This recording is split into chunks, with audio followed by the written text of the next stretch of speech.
We see a different picture of Africa on television than what's actually real.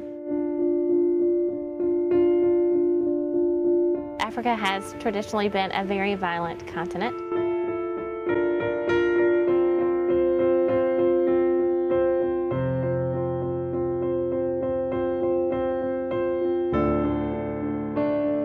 Has faced extreme poverty and just a lack of knowledge. People just don't know the situation of how bad it really is.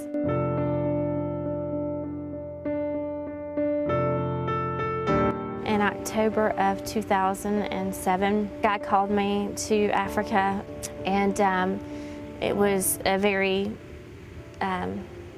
clear calling.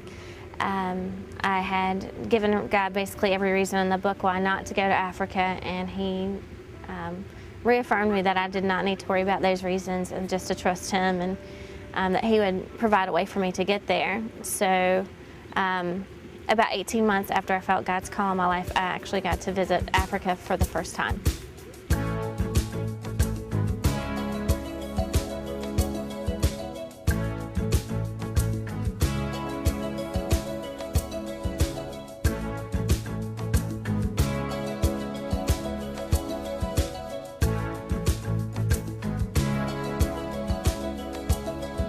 My first visit to Africa was to the country of Burundi, Rwanda, and Kenya. And in Burundi, it is actually the 180th most unhappy country in a recent poll. And that's 180 out of 180 countries that were surveyed. So going to a place where you feel like there's no hope and seeing people who have nothing but hope in Christ and in their family and in their relationships was very reassuring. The country there is extremely poor. Children sleeping on the street that are homeless. Just random young boys and girls who have no place to go, no family to speak of, and they are just selling what possessions they can find or what possessions they can steal just to have enough money to eat. Africa is a land of desperation, and for so many reasons. They've struggled with famine, poverty, natural disasters, disease, genocide, the '94 Rwandan genocide. There was Hutu killing of Tutsis just based on their tribal differences. Because of governmental leadership. There were almost 1 million people killed in 100 days. What we see here in America is, I guess, scripted, cinematized biographies of the genocide, like Hotel Rwanda. The Tutsi were collaborators for the Belgian colonists. They stole our Hutu land. They whipped us. Now they have come back, these Tutsi rebels.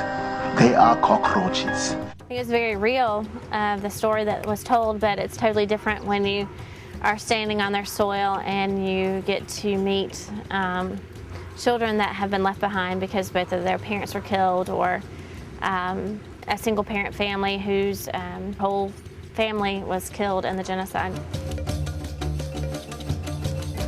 The genocide memorial that we went to in Rwanda, there is a building where all of the mothers who had children that were breastfeeding, that they were put into a different area. And when the Hutu soldiers came in to take over that compound over the church, instead of just shooting the children, or they chose to beat the children against the wall and killed them that way.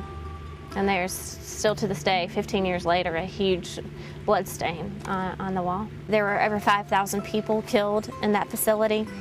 The Hutus were so violent and, as some have said, demon-possessed, that they obliterated churches. The genocide memorial that we visited, they actually ran over half of the building with a tank.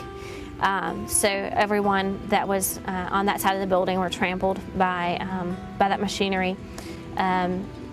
The other half of the building actually still stood, but the people there were either killed with a machete, killed with a gun, or just beaten over the top of the head with sticks and stones. They basically left all of the remains of the people who were murdered in that facility on the ground. As you walked past that area, you could definitely notice the difference between a grown adult, a child, or an infant. They've been there for 15 years, and they're going to keep them there as a reminder of what the cost was of the genocide. And all of these memorials, and there's one about every 15 to 20 miles down the street. You pass them, and you know that they are a genocide memorial by all of the purple and white. Purple is a sign of reconciliation, and that is the desire for the Rwandan government that their people would be reconciled to one another. And that is the hope of many Christians here in the States as well.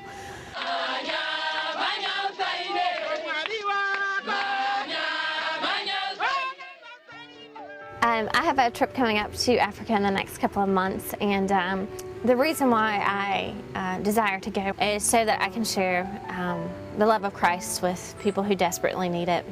There is something you really can't explain when you sit down and talk to someone who has nothing but the love of Christ in their lives, and that is how they have gotten through a time in their lives where they've lost everything they know. My desire is to make a difference in these people's lives by being an example of what Christ would want me to be, but also to be able to share His love and His grace and His mercy with them. The reason why I have chosen you to send this documentary of my time in Africa and hopefully future trips there is because I know your heart for the Lord, and I know your love for others. I wanted you to know my heart. I wanted you to hear what I feel the Lord is speaking to me, and I want you to know that more than anything else, I am seeking God's face, and I'm seeking His will for my life. Secondly, I would like to ask you to pray for me and God's protection over my life, that He protect Maya as she gets to join me on some trips and as she stays at home on others. And third, I would ask that as you're praying, that if the Lord does lay it on your heart to provide the necessary resources and funding for me for one of these trips, that you would do so with an open heart, with an expectant heart of God blessing you because you are choosing to be a blessing to someone else. I just want to thank you so much for watching this, and I hope that it has touched your heart. I hope that you have fallen in love with the people of Africa as I have, and I pray that more than anything that you would see Jesus in me.